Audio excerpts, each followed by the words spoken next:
జనవరి 1 నుంచి డిసెంబర్ 31 వరకు ఆ సంవత్సరం ఎన్ని సినిమాలు చేశాము, మా బ్యాలెన్స్ షీట్ ఎలా ఉందని ఒక్కొక్క సినిమా బేరీజ్ చేస్తే నేను నెక్స్ట్ సినిమాకి పని చేయలేను. డిస్ట్రిబ్యూషన్లు అన్ని సినిమాలు కొంటాం, ఒక ఫ్లాప్ పడిపోతుంది, చాలా డబ్బు పోతే నెక్స్ట్ డే ఫ్రైడే అయిన తర్వాత సాటర్డే నాకు ఎనర్జీ కావాలంటే ఆ నెక్స్ట్ ఇయర్ ఉన్న సినిమాలు, బ్యాలెన్స్ ఉన్న సినిమాల మీద ఫోకస్ చేస్తాం. కాబట్టి దాంట్లోకి వెళ్ళి ఒక సక్సెస్ వచ్చినప్పుడు బ్యాలెన్స్ షీట్ చెక్ చేయాలి. నంబర్ ఆఫ్ మూవీస్ చేస్తున్నప్పుడు ఒకటే సినిమా చేసామనుకో మీరు అడిగినట్టు నాకు రిజల్ట్ మీద డిపెండ్ అయి ఉంటుంది. బ్యాలెన్స్ షీట్ చూసినప్పుడు ఆ ఇయర్ టోటల్ ఎన్ని సినిమాలు చేసాము, ఎంత నష్టమా లాభమా అక్కడే డిసైడ్ అవుతుంది. నో షాక్ ఉంటే నేను సాటర్డే మీ ముందుకు రాలేను కదా.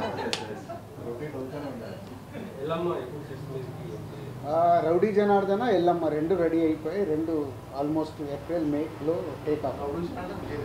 ఇదే చెప్పలేదు ఇంతకుముందు. Okay, Rowdy Janardhana Vijay Deverakonda cinema title, Yellamma Nithiin title. No everywhere, world wide. యుఎస్లో ఆల్సో బుకింగ్. ఇక్కడ 5 రోజుల ముందు హౌస్ఫుల్ అయ్యాయి. సో ఇప్పుడు ఇంకా ఫ్రైడే కాబట్టి ఇంకా 2 డేస్ ఉన్నాయి కదా, ఇప్పటికి బయట 60-70% ఉన్నాయి, రన్నింగ్లో ఫుల్ అయిపోతాను. మొన్న సంక్రాంతికి వస్తున్న సినిమాకి క్లోజ్ అయిపోయిన థియేటర్లు కూడా ఓపెన్ అయ్యే సినిమా గురించి విన్నాం సార్. అయ్యాయి మరి ఆ థియేటర్కి ఇస్తారా ఈ సినిమా?